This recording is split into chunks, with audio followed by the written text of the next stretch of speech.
Some might call that a bittersweet moment.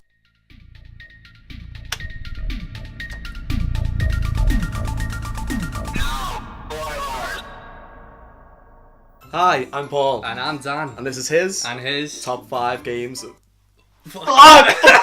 Top 5 nostalgic games of all time from our entire life. Yeah. We've been playing games a long time.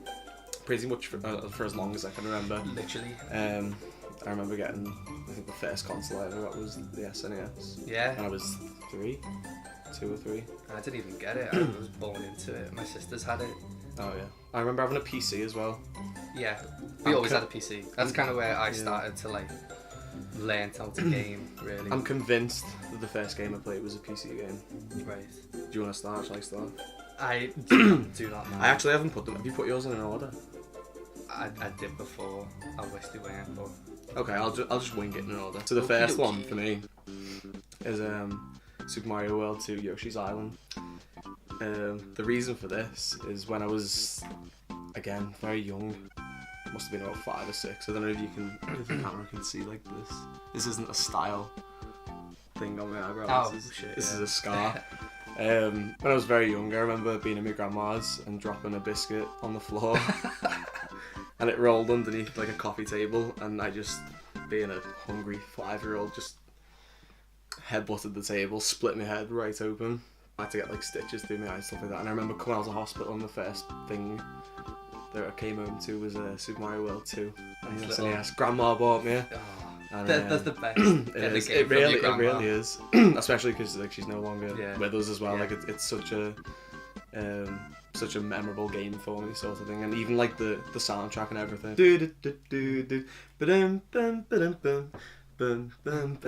just takes me back. It's incredible. And it was in my old house as well, which is like another big memory factor for me. As it reminds me of my old house when I lived there. So I wonder if like grandma games is like a thing. I wonder if it's like just us. There has to be a shop. Yeah. There has to be a shop. Grandma's games. My number 5 is close, but Super Mario World. That'll be the first one. Yeah. It's probably my earliest memory of a video game, really, because I always remember my sisters playing it, and they were pretty good at it. I wasn't, because I was only little. Yeah. But in my head, I can just like remember sitting in the front room. We had the little 12-inch and all the colours. I could just remember like the colours and the music, and just being like, oh, this is good. Probably the first time I wanted to be good at a game. The first Mario game you played as well? Yeah. Probably. I think one of the best ones. I think it's probably the first video game I ever had a go at. It's a long Plus, game. I love Yoshi. It is, yeah. Long. I love Yoshi. Yeah, the introduction of Yoshi was like it was a Yoshi. good PR. Oh, Yoshi. It was probably a good move to bring him in, because me as a kid at the time totally drew me to it more, probably. So. Top design move, Nintendo. Yeah. Right, for my number 4. Not so much a good nostalgic memory, but more a memory that I associate with something, and it was like a nice sort of thing for me, and I'll always retain a special memory with this game, is Twilight Princess on the Wii. Mm-hmm. I was a bit late to the party with Twilight Princess. I only ended up playing it 2014. I played it when my family went away for the week, so I took all the stuff downstairs, took the big telly in the living room, and spent the full week that they were away playing Twilight Princess. I had a childhood cat who was with me my entire life in my old house. I remember getting her when she was like, I must have been about 2, and she like crawled under our back fence as a little baby, like a little kitten. And we had her ever since. We took her to our new house, and she started getting like liver failure and stuff, so she was getting weaker and weaker. We knew she was sort of dying. So for that week, because she was still a bit sick and she couldn't like really see where she was going or anything like that, so I had to like look after her and stuff. For that week, I put her in the living room with me while I was playing Twilight Princess. She sat next to me on the couch. No, I'd play it with her there. As if you were playing it with her. Yeah, and so a week goes on. I spend the full week playing the game, exploring everything. At the very end of the week, beat the game. Family came home, and the cat passed away the next day. So it's quite sad, but it's also nice that I have that memory. Whenever I play that game, it'll remind me of the one little special goodbye week sort of thing that I had with the cat. So some might call that a bittersweet moment. Sweet. It'd kill me. My number 4 is The Secret of Monkey Island. Oh. introduction to my obsession with puzzle solving and puzzle games in general. At the time, again, I was only little, but it reminds me of sitting there at the PC with my dad, and to me it's probably more of a memory game, because obviously there's no voice acting in it, and it was so I could probably only read to an extent. It wasn't that you understood the puzzles, it was you remembered how to do them. Exactly. And the satisfaction you get when you complete a puzzle. So if you've got to use this on this, and then you get this, and then you can use this for something you saw earlier in the game, that to me was just like, yes, I've done it. Like, it's just some sort of satisfaction, and I remember I used to totally love it. And yeah, from there, all the LucasArts games, I remember getting obsessed, especially when I was like a teenager, and I sort of replayed them, and this nostalgia all started coming back to me, and I've got a list of all the LucasArts games. I've been through every single one. Like, I know they're all coming out now, actually, one by one, pretty much. Well, they've re-released most of them on the PS3, haven't they? There's a lot of them. But just as a primer, by the way, he doesn't know what my top 5 are. Oh yeah. And I don't know what his are. So like when he says something, I'm like, oh, it's not like I'm acting. Really? I'm genuinely like shocked. Well, not shocked, but kill me. Number 3 for me. Sort of touching back on the Yoshi's Island and the Grandma's game sort of thing. This isn't necessarily one game, but more the system. So the SNES in general. When my mum used to work over the summer, for the summer holidays, I used to go to my grandma's house, which was only next door, but I used to go and get like looked after by my grandma, and she used to have a big CRT TV in the front room, so I'd literally haul all my gaming gear, all my SNES and everything into my grandma's, and I'd just sit and play SNES for hours. I'm sure I've spoke about this before on the podcast and stuff like that, but my god, even just like, I'd just be sat there and then my grandma would like pop her head in and she'd be like, "You want a cheese butty, love?" And I'd be like, oh, of course I do. Of course I do. I'd just like waiting for me roast dinner to cook on a Sunday, and you can smell like the roast lamb coming through the door, and you're just playing Cool Spot, like all the different senses. It's just insane how it takes you back. Yeah. My number 3, great game, Grandma game. Hit me. Dragon Quest VIII. Oh, it's the best. I'd never seen it before. And I was looking for a game because I used to get spoiled by my grandma. And my grandma lived in London, so every time we go and visit, she'd always buy me a game. And I remember going into the game in Victoria Place, which isn't there anymore, sadly. But I remember going in and like browsing through the games. I was like, "There's no Final Fantasy out at the minute or anything like that." I was like, "I need my fix." And I remember just seeing the Square-Enix logo and thinking, So I picked it up and I looked, and I was like, really into Dragon Ball Z at the time as well. And I noticed that it was Akira Toriyama who does the art, and I was like, wow, Square-Enix game. It looks like Dragon Ball. Well, I'll just buy it on a whim, and it was. I remember putting it on, and it was just breathtaking. I remember sitting in my grandma's, and I just sat on it for hours on my own in my grandma's room on a bed, just on the little telly, and it was the best. It's like the first game I kind of got to a point where I thought, right, I'm at the end of the game now, this is dead hard, and I do it, and then it's not the end of the game. No spoilers. There's just there's so much content, and it was really enjoyable. It didn't feel like a chore or anything. I wanted more as much as I could get.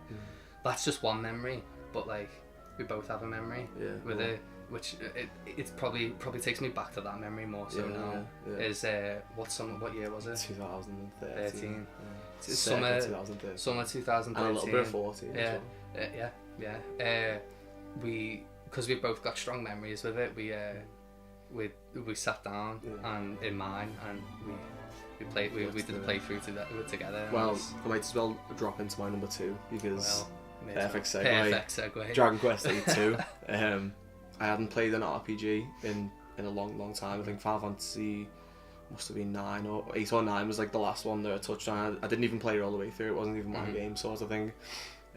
So I was like, I want a game that's sort of like Final Fantasy 7, because I did play through Final Fantasy 7 all the way, and that's an incredible memory for me as well. And I remember It must have been 2005 when they started releasing the official magazine. PlayStation magazine. They started releasing it, especially when the PS3 got announced. So there's a few primer issues. I'm sure it was 05 or 06. And I remember just reading it one summer again in my grandma's house when I was about 12 or 13. And I just remember looking at this game and reading all about it and being like, "Whoa, this is incredible!" And again, because Dragon Ball had just come off the hype of Dragon Ball, and I was like, "This looks exactly like it." And there was like pictures of the Psycho with like the Saiyan hair and stuff like that. And I was like, "Oh shit!" I was like, "This game looks so good." And I was the type of kid who was like really content with what he had. So like, you'll probably find out from me that a lot of the time I just played demo discs because it was just such a wide variety. I just loved experiencing different games. Like I'd just have every single demo disc and just play different games. I would never get the full game. I'd just play a lot of demos. Never used to ask for games as much or like really bug people for games. And this one time my mum came in and I got off the couch and I was like, Mum, like, can you get me this game? Like I really want it. And she was like, I'll see what I can do. And then the next day she came home and handed it to me and I was like, oh my god, like. And I just remember for that whole summer I was just sat in my front room just like blitzing through it, and the soundtrack for that game, oh my god, incredible. It still takes me back now. But yeah, the soundtrack's incredible. If you've never played Dragon Quest VIII, it's probably my most highly recommended game to play, especially if you love RPGs. Yeah, totally. It's a must play, and it's still playable. Like as Dan said, like, blitzed through it in 2013. Just because I remember when we did a course together, the first like lessons we sort of had together, the more I got to know Dan was a GCSE ICT course called DIDA. It was Diploma in Digital Applications. Yeah. So usually in the UK you'd have two choices for your GCSEs, but this one course takes up the 2 slots because you end up with 4 GCSEs from it at the end of the course. So we spent a lot of time together, and I just remember when we started talking about games and we started learning more about each other, I remember saying to you, have you ever played Dragon Quest VIII? And he's the only other person who I've ever met who played the game at the time, and I was like, oh my god, and I think that's how we probably how we gelled, like how we like clicked together. No one had ever heard of it, like if I'd ever mentioned it. Even like everything about it, even down to the voice acting, which is it's cheesy. I mean, but most it English wouldn't be voice the acting, same if it wasn't cheesy. Like, most English voice acting is cheesy and cringy, but this is cheesy and actually hilarious. Like Yangus, it's aware of itself a bit. Yeah. It's well written, I think. You definitely feel for all the characters. Number 2. Move to number. My number 2. Yes. Final Fantasy VII is my number 2. Actually, that's quite surprising. I thought it would have been number 1. Yeah. I was gonna put it number 1, but I didn't want to be too predictable. I purposely left Final Fantasy VII off. Yeah. Well, I originally had Final Fantasy VIII, but I switched it to 7 because I feel I owe it to it. Really, it's the game that got me into probably I probably owe everything I'm into now, or all my interests. Wow. To that one game as a kid. Huge influence. Yeah, really.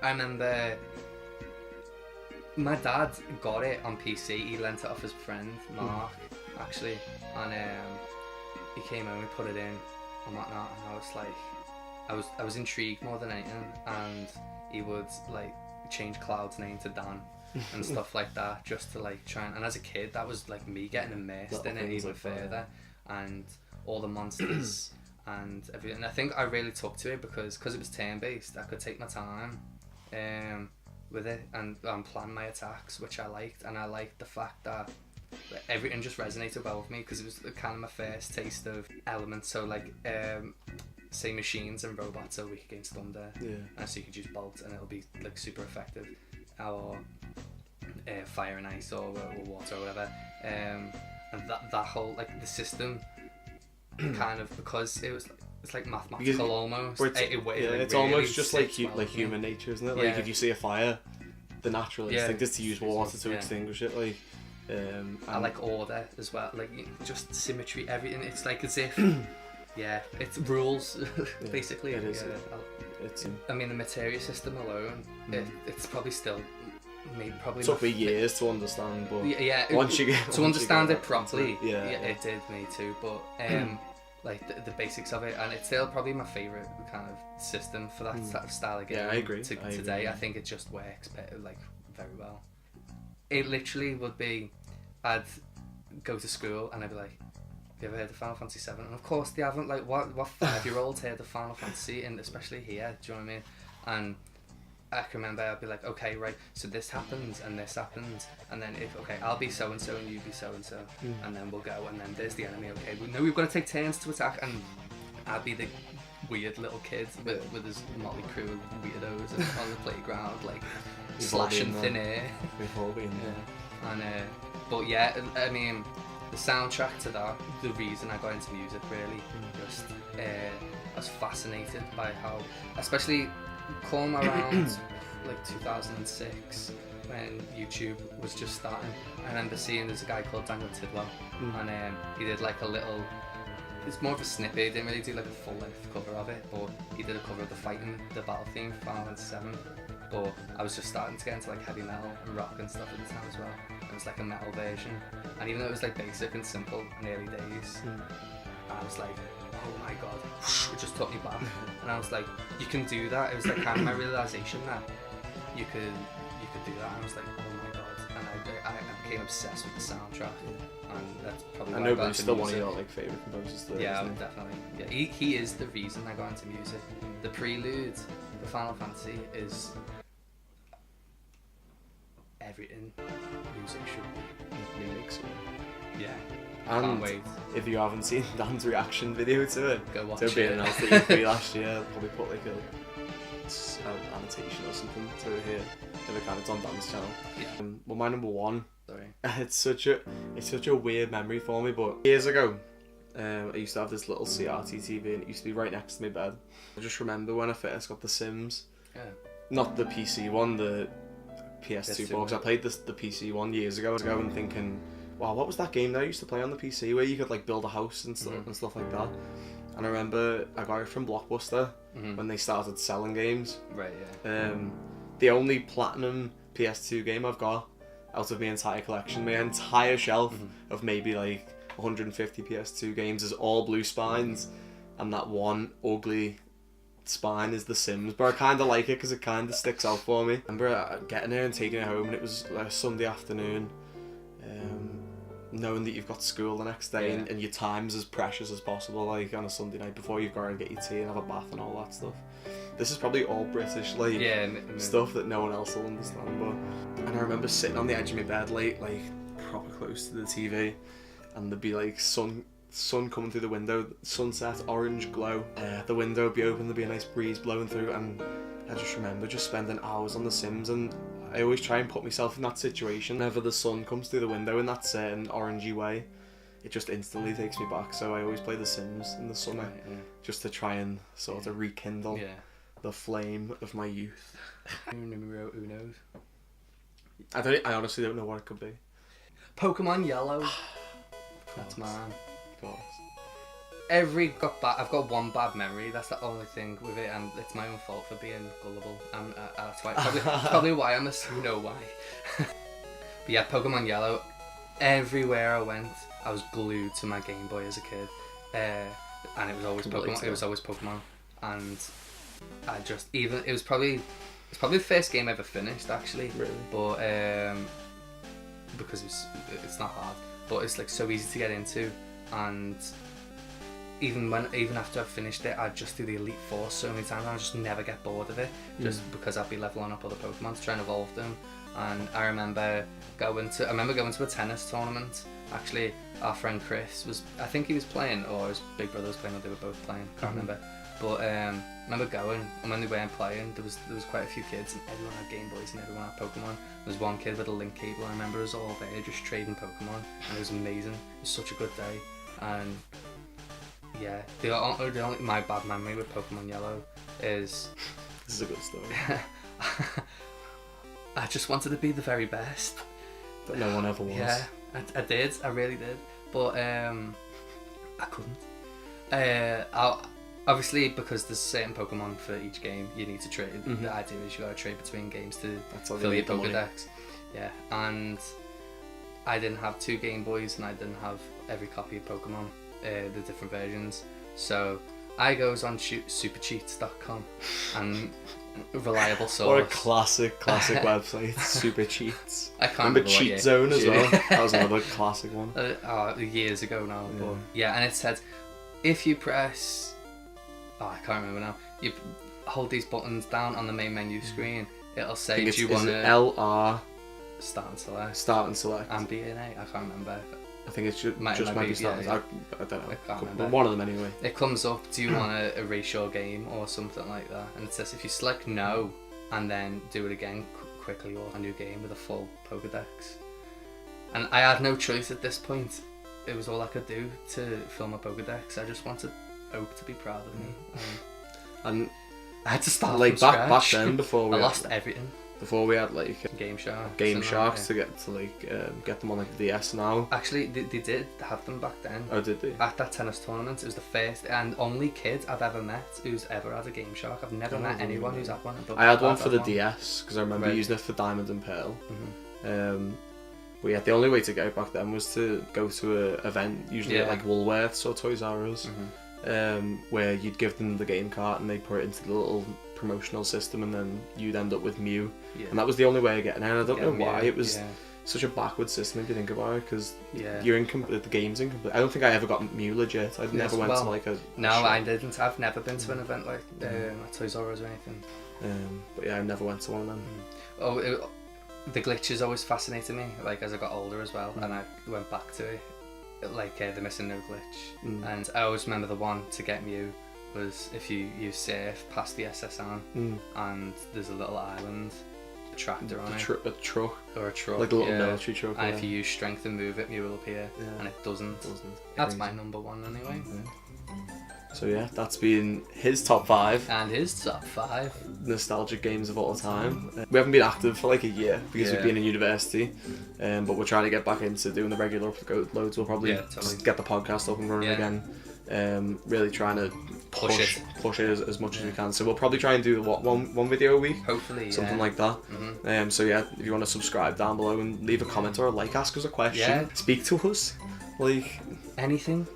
We're here. If you have any questions about this video, or if you want to suggest a video, literally anything, please, just talk to us. It's a social platform. Get involved. We're excited. We hope you're excited for the future. Kill me. Kill me.